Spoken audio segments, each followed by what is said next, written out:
welcome back to another edition of Around the Association. I'm your host, Charles Fallon, back in here with another episode, and boy, do we have a lot to cover after a chaotic weekend of all-star racing. First off, we got to talk about Chris Barrymore. What a dominant performance he put on under the lights in the ASCA's annual costume party. Um, is he possibly getting his season back on track? Huge victory for that team. His first time reaching Cup Series victory lane in over 2 years. So a huge win for that number five camp. We obviously got to talk about the elephant in the room. The track conditions at Computer Motor Speedway were subpar, not up to the teams, the drivers, the fan standings. What standing?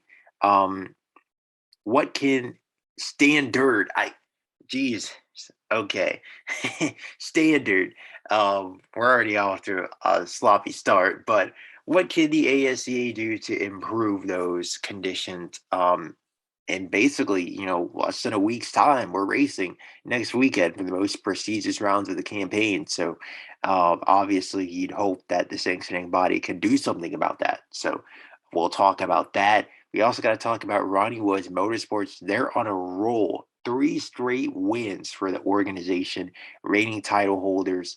Got off to a slow start to the campaign, but now they're getting going. The only guy to not get going is the defending champion, Todd Kidd. And we'll talk about if he can score his third Windows 300 in a row to get his season back on track. And then talking about a team that's hot, let's talk about a manufacturer that's cold, the Blue Oval Brigade. Ford has yet to win a race in the turbo hybrid era. A shocking statistic. Chevy and Toyota have dominated this season. Ford is clearly lagging behind. It's the longest manufacturer winless drought that they've had throughout their ASCA tenure. Can they get back on track in the Windows 300? We'll briefly cover silly season. Jack Alows, Dustin Adams both got handed pink slips. So yeah, that opens up two more rides. The number 10 for Tico Bowden Motorsports and number 18 for Michael White Racing down in the Craftsman level. Who fills those rides? Where will Alows or Adams land? If they even do land anywhere in the ASCA in 2027, we'll see. And then we'll obviously begin to break down the most prestigious weekend in the ASCA in motorsport. It's the treatmypc.com 150 Saturday afternoon, and then the 16th annual Windows 300 on Sunday night. And it's two-time champion Randle Woods' final opportunity at glory to reach the mountaintop in his illustrious ASCA career and to check that final box off his to-do list. But first, before we get into it, you already know we got to shout out the sports premier partner, Circle B Diecast / Plan B Sales.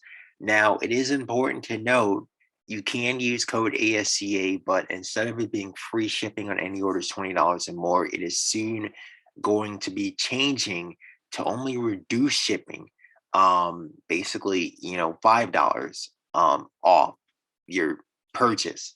So just a heads up on that, not officially sure when that change is going to go into effect. It seems like it's going to happen at the end of this month. So yeah, if you do want to cop a Chris Barrymore replica diecast, you can at least get reduced shipping using code ASCA at checkout. And then we also got to talk about the ASCA's merch shop. If you want to cop some Chris Barrymore gear, highest paid driver in the sport, showing out. If you're a Barrymore fan, hyped up about his victory, head on over to the ASCA's merch shop and you can cop some of his gear for 30% off using code season12 at checkout. So yeah, shout out Circle B Diecast / Plan B Sales. Shout out the ASCA's merch shop. And yeah, let's get into it. So Chris Barrymore, much needed victory for that number 5 camp. And let's not mince words here. He's had a lackluster start to his Ronnie Woods Motorsports tenure. I think we all kind of, not kind of, we did expect more out of a driver that's making more money than anyone else in the ASCA this season.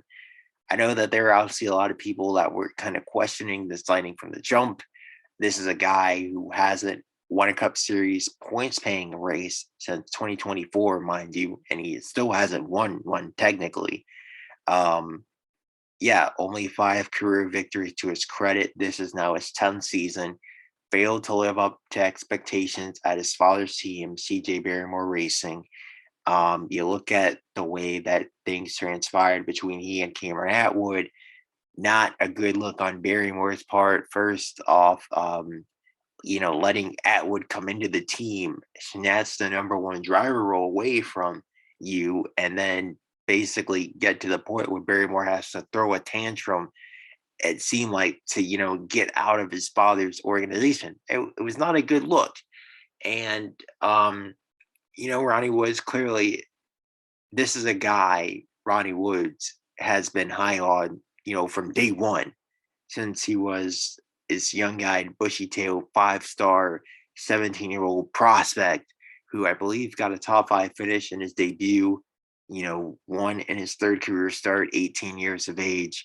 Back in the day, Chris Barrymore was thought to be the next big thing. He was thought to be, the Tony Del Valle, the second of this next generation. And obviously, he hasn't exactly lived up to those expectations, but you've seen flashes, you've seen spurts that the talent for him to reach that level is there. Like I've always said this about Barrymore. The question has never been his raw talent. The problem has always been his consistency. He's not consistent showing that raw talent, and he hasn't been able to develop it over the years. And um, Ronnie Woods Motorsports, especially considering he is 28 years old, it's not like a Shane Park situation where he was only 22 and you expect to give him time to develop. No, Barrymore is 28. He's been in the sport for a decade. Like, you need to get in that ride and perform right away. And to be honest with you, his season heading into this weekend was on life support. I think his title bid was over, like completely over at this point. I mean, he's 14th in points, a ways back out of the points lead, not even within the same zip code of his teammates. He was the only one of his Ronnie Woods Motorsports teammates to not be within the top 7 in the standings. So he needed something, a spark to get back on track. And for the 5 team to come out and do that at Barrymore's home track, become the first repeat winner of the Ajax All-Star race, it's huge. It's a huge momentum builder, huge confidence boost, much needed for that entire camp. And will it save Barrymore's season? I I don't know. It's tough to say because you look at, he was in a very similar boat in 2023 when he outdueled Atwood to win the All-Star race. And he had a rough few races leading up to it. He wins the All-Star race, and we're like, oh, okay, he's getting back on track. He's going to turn his season around, and things are going to be sunshine and rainbows from here on out. And he really never did. I believe he finished 10th in points that year. Still didn't win an actual points paying race. Um, yeah, and just again, that was a lackluster campaign from him. And I I I I'd reason to believe that there's a more likely chance that we see another repeat of 2023 from him than he just goes on this torrid run and somehow claws his way from 4 teams to a title contender on a stretch of finishes over the next few weeks. Obviously, I think that you have to put him as the clear cut favorite for the Windows 300, considering, how dominant he was at Computer Road Speedway, and you're running it back there next week. Um, that's how it normally goes with the All-Star race. The dominant car of the All-Star race tends to dominate the 300. Um, but yeah, The track conditions, though, they could also change. We'll talk about that briefly.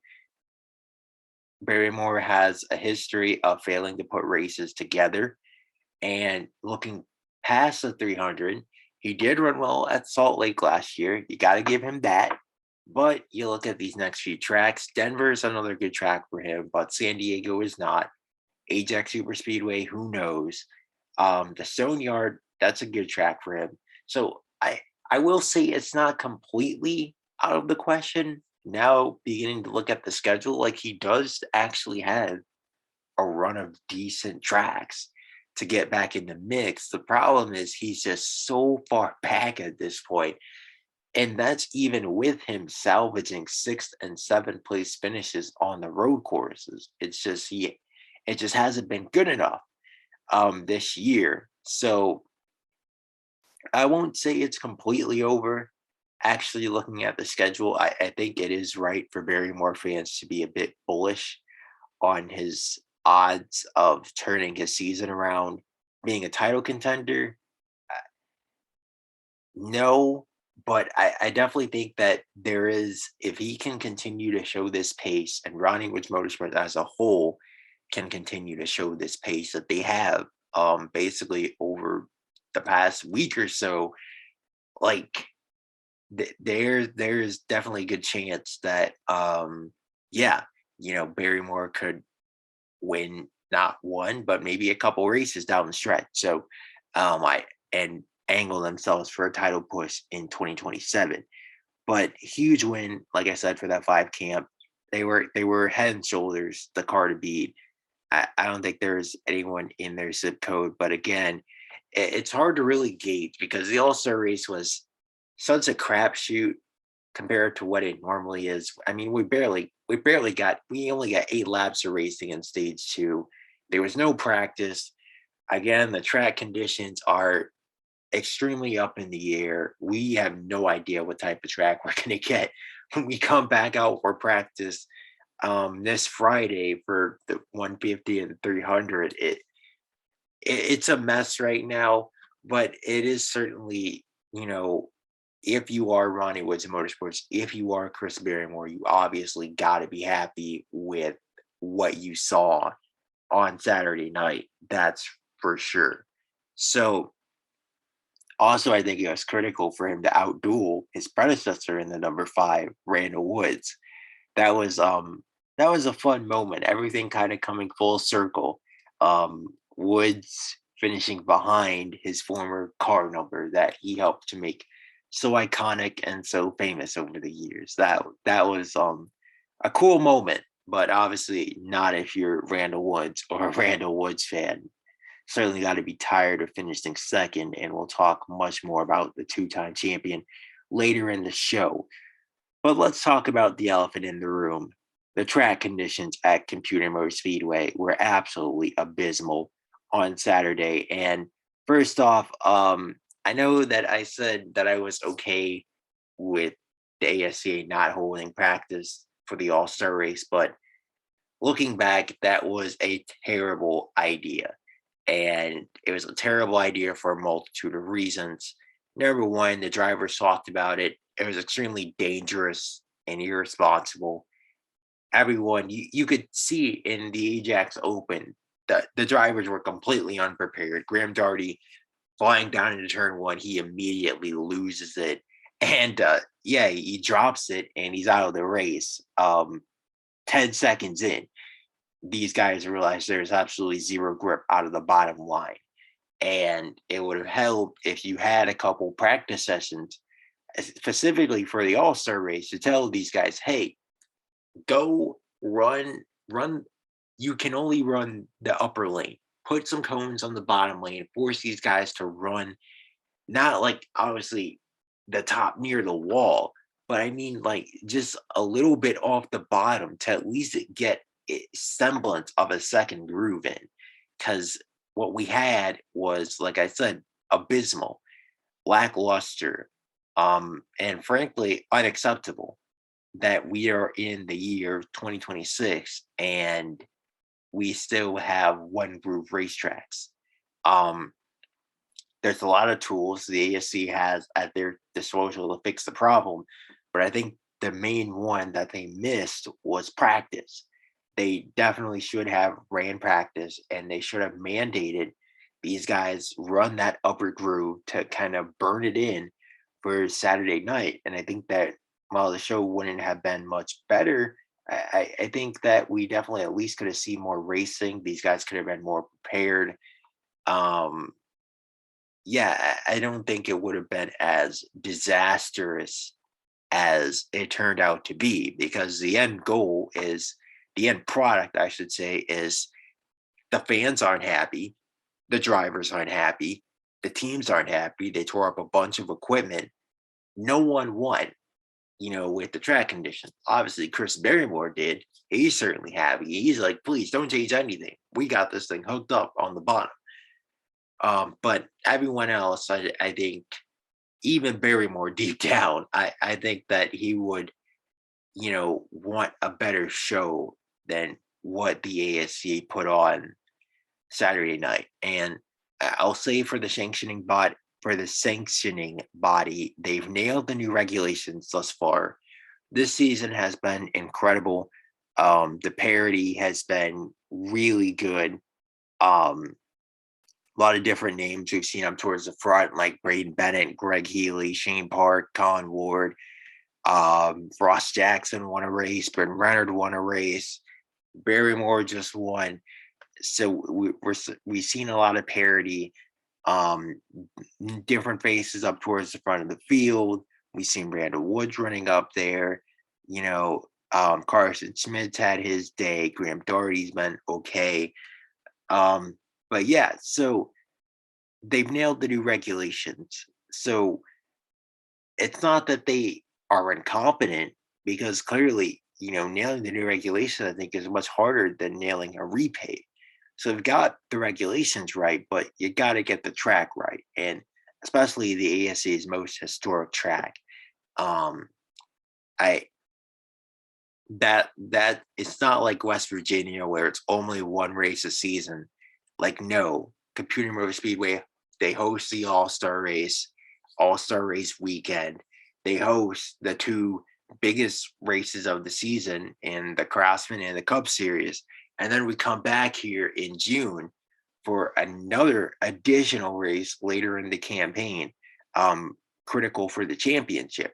So yeah, they gotta get this figured out. What can they do to specifically improve them? I They've got options. Like I said, they can burn a practice session, tell these guys to, hey, run the outer lane, or at least a lane up off the bottom, and try to burn some rubber in, get some rubber down that's not on the bottom line. Just anything to clean off any some racing room that's not the bottom lane is what I'm trying to say here. They can do that. They can throw some traction agent or resin down, but I obviously know why they're not going to do that, because they don't want to permanently stain the track. Certainly understandable for sure. But they obviously can't. They can't keep the track in the same condition that it's in. ASC race director Bob Halper knows that. He knows that they need to explore options here, and well, we'll see what they come up with. I'm not sure what it'll be, and either way, I think that they're kind of in a box here. They missed a golden opportunity to fix this by just holding practice for All Star Weekend like the drivers wanted, and it just shows, hey, maybe sometimes you should listen to the drivers, the ones behind the wheel at 200 plus miles an hour. I think they would know best about how to cure track conditions, specifically Cup champions like Randle Woods and Todd Kidd. When they're telling you something is dangerous and irresponsible, maybe you should listen to them. I'm just gonna leave it at that. I don't know. I don't know. Maybe that's a good idea. But speaking of Todd Kidd, we got to talk about the defending Cup Series champion and Ronnie Woods Motorsports as a whole. So Barrymore's victory in the All-Star race marks 3 wins in a 7-day span for the title winning organization. Now, obviously, Barrymore's was non-point, but Park and Ward just swept the doubleheader at Michigan last week, and now Barrymore comes out and he wins the All-Star race. And the crazy part about this is, flashback to Speed Weeks earlier in the season. Ward wins the shootout, Park wins his duel, Barrymore wins his duel. So Ronnie Woods Motorsports, like in spurts, they've shown flashes of pace this season, but this one seems much more conducive, I would say, to success than the duels and the pace that they showed in Speed Weeks. That was more so a flash in the pan because even with the analytics and the data science and all that, Ajax Super Speedway is still a crapshoot. But this seems much more stable, I would say, much more real, tangible pace that Ronnie Woods Motorsports have with the new regulations, specifically Barrymore's pace. That was impressive. The beatdown he put on the competition, that was good stuff. And it shows that the 5 team probably is going to be the one to beat for the 300. But how does this tie into the reigning champion? The one driver I haven't talked about who has not reached victory lane this season in some sort of capacity, whether it be the shootout, the duels, the all-star race, or a points paying race, is Todd Kidd. Todd Kidd, the man who won a record tying 5 races last year and the championship, of course, 8 races combined in the last 2 seasons, by the way, which is the most of any driver in the ASCA. Kidd has yet to reach victory lane this season, which is crazy to think about. Again, after I listed off all those wild stats that he's been the best driver in the sport, hands down, the last 2 seasons. So with that in mind, Kidd sitting 7th in points right now, behind Ward, behind Park, heading into a Windows 300 that he has won the last 2 seasons. Will Sunday night be his big opportunity to break through? I think that the pressure is certainly going to be on the 30-year-old to get the job done. Certainly. Like I said, his teammates have all won in some sort of capacity. Kidd has not. 7th in points right now, so he's sitting on the outside looking into the title fight. The pressure of going 3 in a row. No driver has ever done that in the Windows 300. And I know that Kidd over the years has developed to a point where he doesn't really feel pressure, especially after winning a championship. He feels like he has kind of completed the ASCA.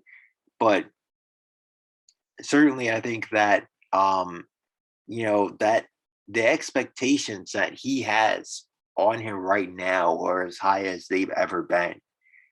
He is the most recognizable name in the sport. He just signed a $90 million contract extension, and I think that I'm not going to say that they're taking a toll on him, but this is a 9 team that really has not, they failed to adapt to new regulations this season as well as you would hope.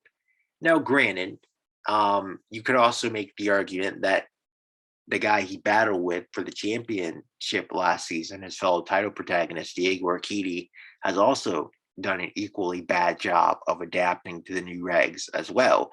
And we'll talk about him and Ford as a whole later in a second. But I think you look at it from Kidd's perspective, normally he is the one that is carrying the torch for Ronnie Woods Motorsports. He isn't generally their franchise driver. But this year, Kellen Ward has been the clear-cut best driver for the team this season.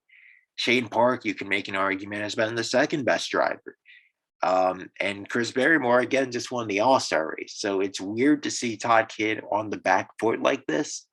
I think that's what the point I'm trying to drive home here is. And all this pressure on him it's unfamiliar territory for the 30-year-old. So I'm interested to see how he's going to handle it in the 300. Keep an eye on that number 9 car Sunday night. They also lacked pace on that final restart as well. I, I don't know what to take away from his All-Star race performance. To be honest with you, I'm not going to take away much. I'm just going to say that he is going to be one of the favorites because he's won the last two, but it's going to be tough for him to go 3 in a row in the 300, the biggest race in the sport, with all the tough competition that we've got this season with the new regulations. Now, moving on, like I mentioned, Todd Kidd being winless this season. Four-time champion Diego Urquidy also winless this season. 2023 Cup Series champion Cameron Atwood winless this season. Carson Smith, two-time race winner, winless this season. And Ford as a whole, the Blue Oval Brigade has yet to reach victory lane in anything this season. Not the shootout, not the duels, not the All-Star race, and in none of the 8 points paying victories. The highest Ford driver in points this season is Ryan Dixon. Who would have said that coming into the campaign? That Ford's best opportunity to win, Ford's, I don't know what I'm trying to say here, but their driver with the best opportunity to win a championship right now, as it stands, is Ryan Dixon. You know, the guy that's mutually parting ways with CJ Barrymore Racing at the end of the season because he hasn't won a race with the team since 2022. Yeah, he's setting 6th in points right now, the highest of the Blue Ovals. And that's how you know that something is amiss here. I'm not going to say that they've missed on the new regulations, but I definitely think Urquidy Birds Racing obviously is feeling the brunt of going for the championship last season and falling short. Morale is down. They let Sheldon Price walk out the building for Diego Urquidy, and we're obviously still seeing the ramifications of that, the adjustment period between Urquidy and his new crew chief, Sam Rosberg. The 22 team has not been the same at all this season. You don't feel scared on a weekly basis that, oh, Diego Urquidy is going to go out and dominate this race. Like, you don't really feel that, to be honest with you. In fact, he hasn't even led a lap this season in the first 8 races. That's how crazy this year's been.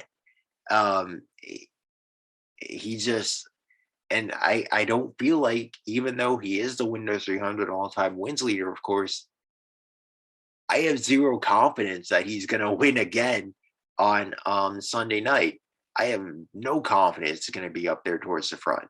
And I think that it's interesting. We talk a lot about the Ford development program and how dominant they are in the Craftsman series, but have they really helped out the manufacturer as a whole when it comes to the most important job of, their title? What's in their title? Developing drivers for the Cup Series. I mean, you look at the the guys who have carried the Blue Ovals over the years. Diego Urquidy, developed specifically by Urquidy Rose Racing. Cameron Atwood, developed by Ronnie Woods Motorsports, developed by Chico Bound Motorsports. Obviously picked up by CJ Barrymore Racing. The rest is history. Those two have obviously, they've won all the championships for Ford. They've won most of the races for Ford. I mean, you've got Dixon there, but he hasn't really done much since 2022. Hasn't really been a title contender since 2020. And obviously they do have young talent and guys like Carson Schmidt and Graham Darty that are up there. Schmidt has won races. Darty, I think, certainly will win races in the future. But it's an odd kind of transitionatory period for the team. For that manufactured, and you're kind of seeing it right now. When Diego and Atwood aren't winning races, it's on guys like Schmidt, on guys like Darty to step up and carry the load. For the manufacturer. Dixon is, to his credit, doing his part, but it's an interesting kind of situation that they're in. And one that, because Diego, obviously 35, Atwood is 30. So those two aren't getting any younger.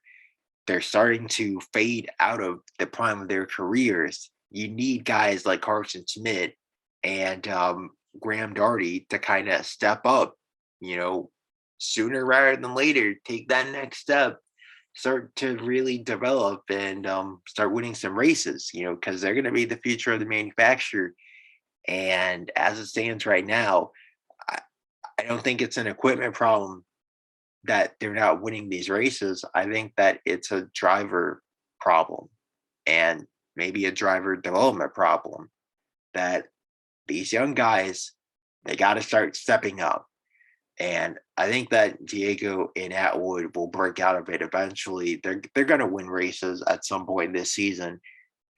When, I don't know. I don't think it's going to be in the 300 that they start this drought either. So yeah, that's going to be certainly a storyline to follow, and it's the longest drought for the manufacturer that they've had in ASC history. We'll see when they break out of it. So yeah, um, moving on, let's touch on silly season briefly because it's not really that big of a deal. No slight to Jack Alows and Dustin Adams, but I mean, come on now. Is anyone surprised that they were both handed pink slips? Um, Both at the same time, I think maybe caught some people off guard, but both of these guys had been underperforming. We'll put it that way. And I'll start with Alows because his might be the most shocking, quote unquote. But here's the deal with Alows: the guy cannot finish a race to save his life. He shows speed in practice. He gets good qualifying efforts, but somehow, some way, whether it be a speeding penalty, whether it be a lockup, whether it be a mistake, whether he bends it, he drops it, he wrecks someone, something always manages to go wrong. And again, like outside of his second place finish that he really kind of was carried to by Doug Bowden, Antico Bowden Motorsports having once in a lifetime speed in the 2024 Fast and All 200. The man has failed to put together a full race. Even his, what was it, fourth place finish at Michigan last week in the first race, you look at it and you say he had an opportunity to finish second, but he locked up on the final restart and threw it away. And again, it's just these little mistakes that keep adding up. And then obviously in the second race, has an opportunity to bring home a great result. He bends it, he gets a concussion, he misses obviously the open as a result. Um, so yeah, I think it was time. Tico made the right decision to pull the plug on the Alows experiment. He just doesn't have it. Like he's 27 years old. How many races is he gonna throw away before he gets it? I don't know, but he can throw those races away on his own time because he's just not cut out for the cup level. I think that's pretty obvious, and it was already a reach to get him as is, considering he finished 15th in points when they called him up to the Cup Series in 2025. 15th in points in the Craftsman Series. That's second to last. You call him up to the Cup level, and you really expect it to work out. Come on now. Um, as for Dustin Adams, I think it's pretty straightforward. Um, he had a decent rookie season, kind of mid, but then last year, again, mid. and this year he's really just kind of fallen off a cliff. Last year, he was actually, I think he was actually a title contender early in the campaign, but the second half of the season, he fell off. And yeah, like I said, he was mid. And then you look at this year, he's been completely irrelevant. While Tony Del Valle the second has certainly had his fair share of struggles, you can clearly see like he has pace. He's been leading laps. He just has had a lot of bad luck thanks to Caden Dunham. But yeah, clearly the pace has been there for the number 20 team. They just have not had the luck to finish the races off.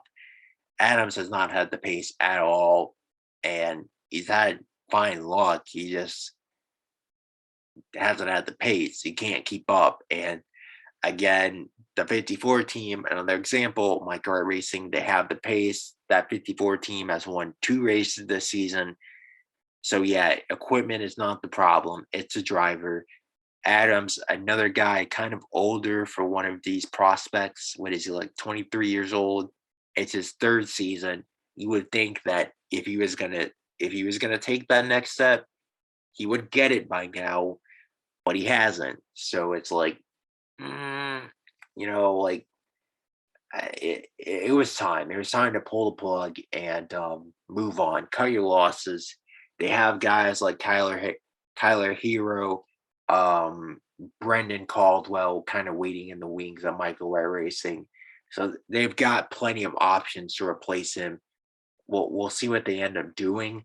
But obviously, it's going to be complete. It's going to be a complete overhaul of their Craftsman Series lineup because we know that Tony Doval II is going up to the Cup Series next season to replace Randle Woods. So, yeah. So it's going to be complete overhaul for Michael Wright Racing. It's yet another lineup change for Tico Bound Motorsports. To the surprise of absolutely no one, it's always been musical chairs at that poverty organization. I hate to call him poverty and rail on him like that, but again, Tico, why would you sign a guy who finished 15th in Craftsman Series points and expect that it was going to work out? How many times in the Craftsman Series had we seen Alows show speed on a road course, have an opportunity to win, and he throws it away via penalty or a mistake? Every single time we raced on a road course, that would happen. 15th in points. Again, 15th in points in 2024. And you call him up to the Cup Series. Why? That hiring was destined to fail from the start. And I have a bad feeling that Danny Bradford hiring will follow a very similar path when we get to this point in 2027 and his contract runs out. So who goes to the 10 for Tico Bound Motorsports next season? I'm not even going to speculate on that. It's not even worth speculating on. Who knows? Who cares? Probably another back marker. And they're going to just continue to repeat that cycle because Tico, Tico, he's extremely hard headed. He's set in his ways. He's going to do what he wants to do. Damn what the analytics, damn what the modern trends of racing are telling him to do. He's going to do what he wants. So it is what it is. We'll just kind of leave it at that. But yeah, let's now break down the most prestigious weekend of racing. It's the 13th annual TreatMyPC.com 150 and the 16th annual Windows 300 coming up this Saturday and Sunday night. So we'll start with the Craftsman Series race. The Craftsman Series Crown Jewel, Ultimate Crown Jewel. The biggest test of endurance they'll have all season. 150 miles, 100 laps. No Cup drivers entered in the show.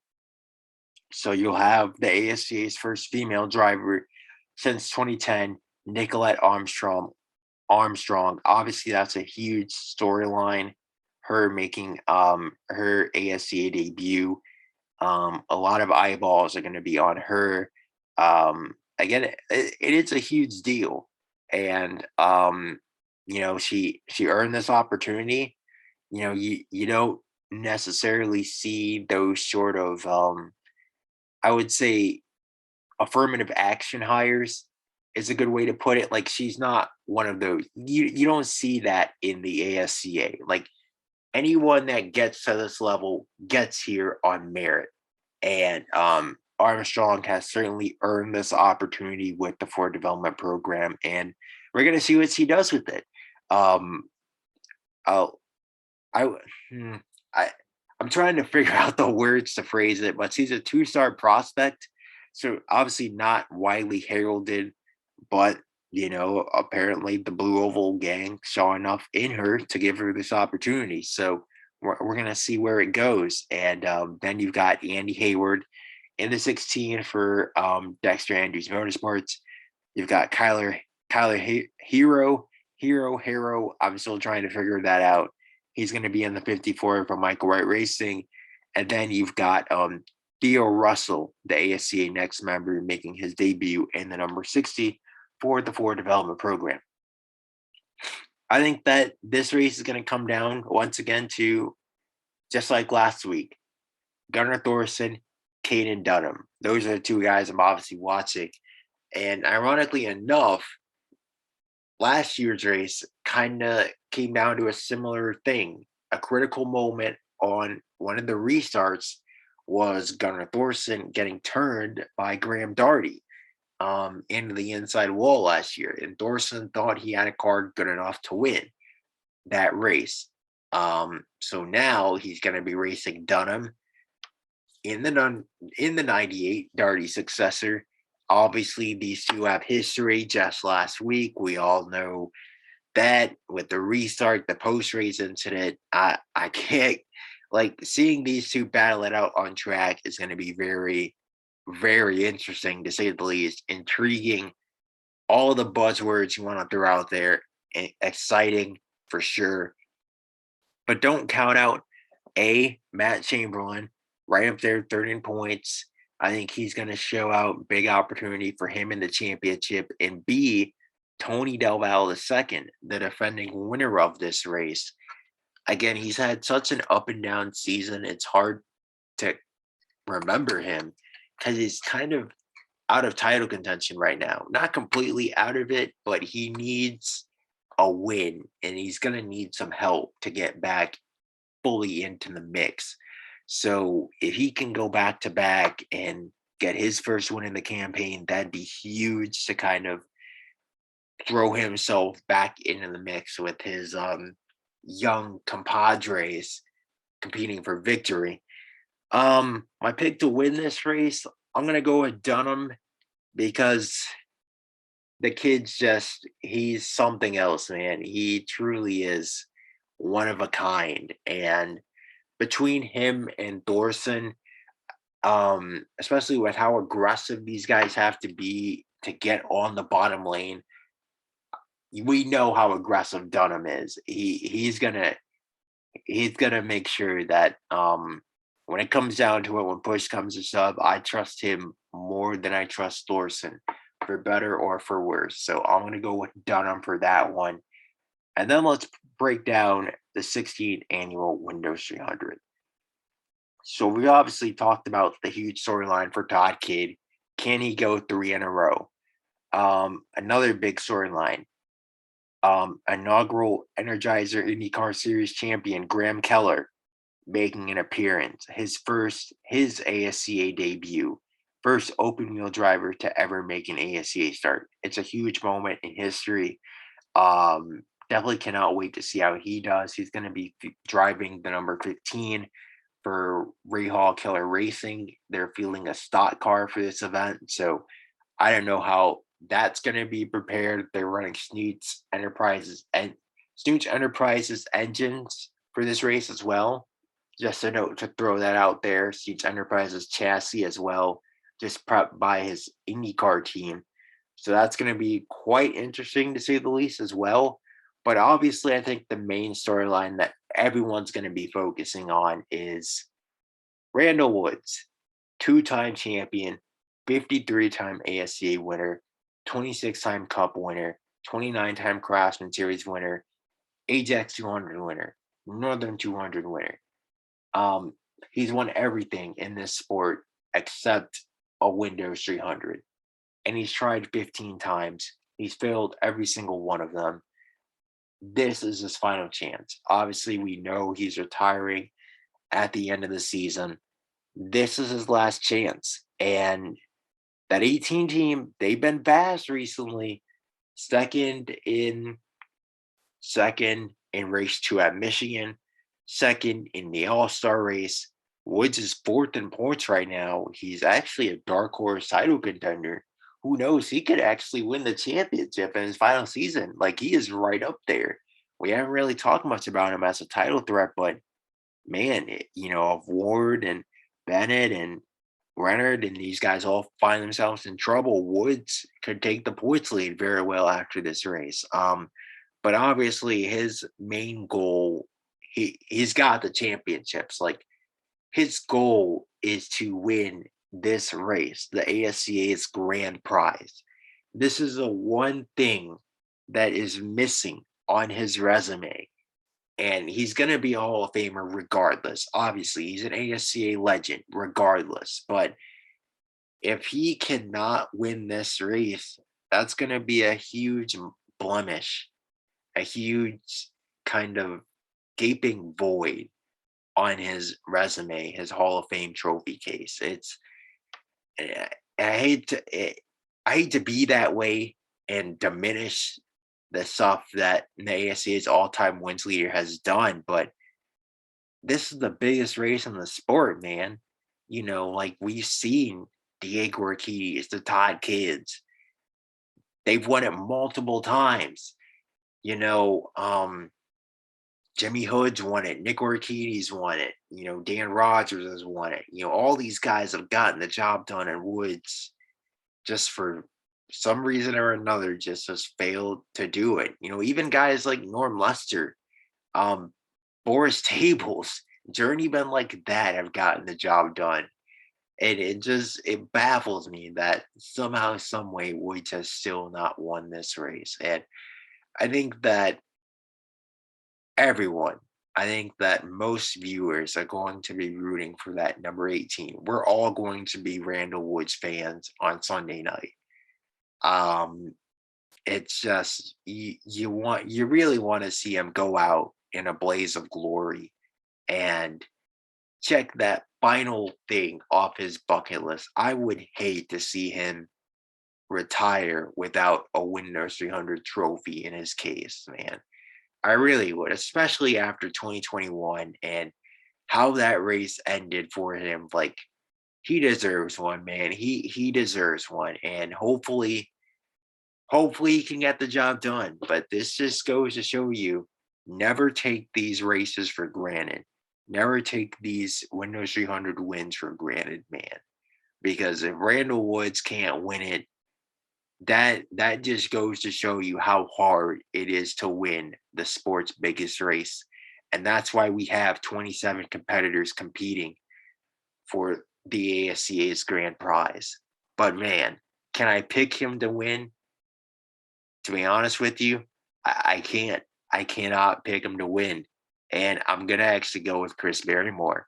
Um, Again, he was so dominant in the All-Star race, even with the track conditions and the ASA trying to establish some sort of an outer groove. I can't pick against Barrymore. He was just so dominant. The car was so planted, so glued to the bottom.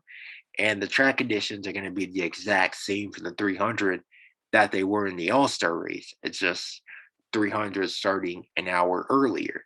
So I I can't pick against Barrymore, man. He's already ahead of the curve with a car that's fast, and Woods clearly has a car that's fast too. But I, I'd hate to see Woods go out without a Windows 200. I'm gonna say that. Like, my heart wants to pick Woods, but objectively speaking, Chris Barrymore is another guy who's come so close in this race so many times.